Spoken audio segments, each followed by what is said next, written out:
On a summer night in Maine, 4 friends claimed the darkness over a remote lake changed shape.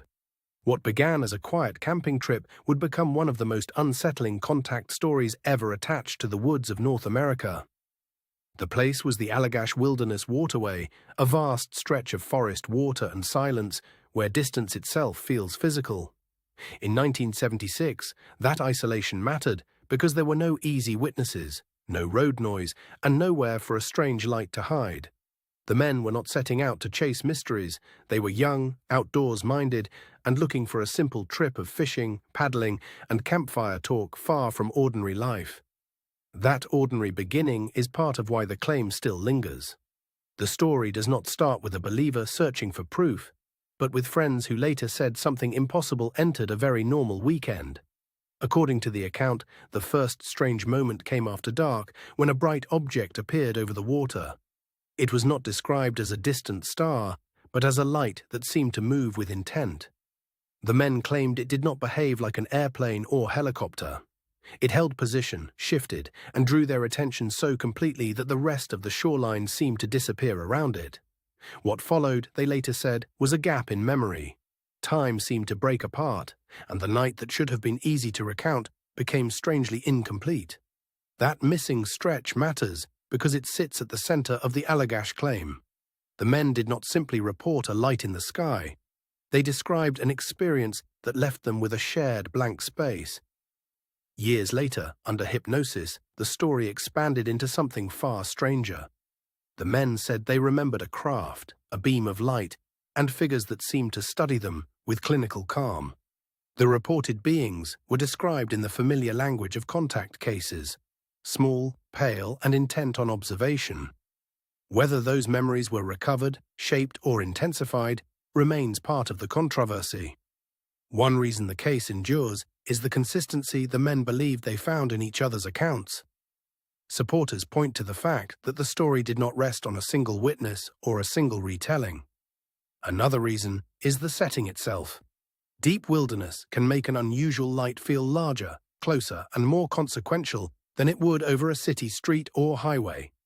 The Allagash story also fits a wider pattern in contact lore, where camping trips, remote roads, and quiet water become the stage for encounters that seem to arrive from outside normal life.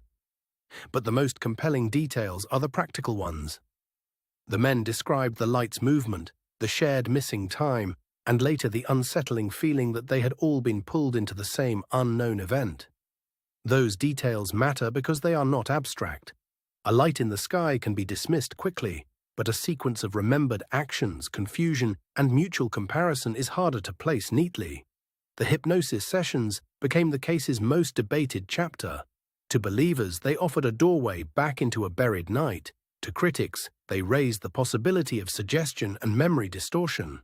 That tension is central here, because recovered memory can feel vivid even when it is fragile.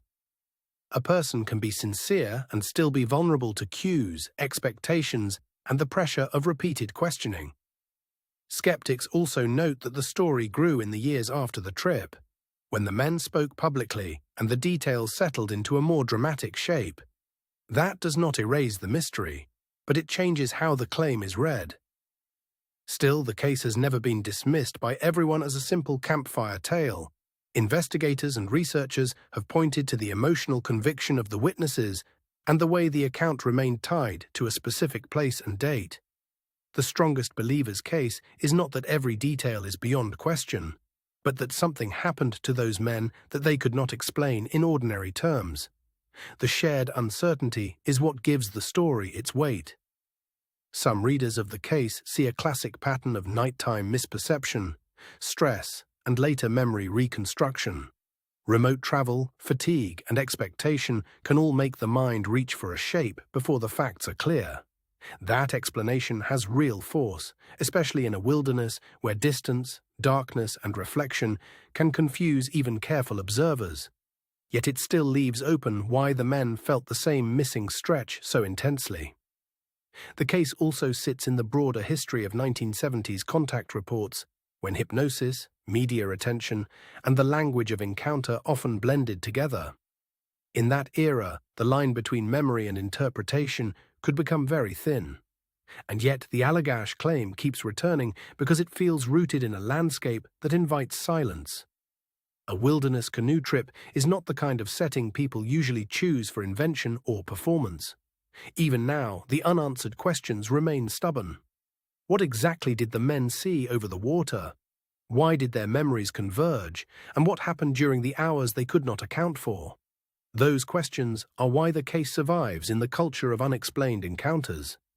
It is not just a story of lights in the sky, but of ordinary people trying to make sense of a night that refused to stay ordinary. If the men misread a natural event, the wilderness still helped turn it into a lifelong mystery.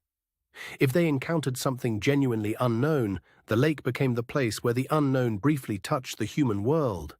That is the quiet power of the Allagash abduction claim. It does not demand certainty, only attention, and it leaves behind the uneasy feeling that the night was larger than the memory of it.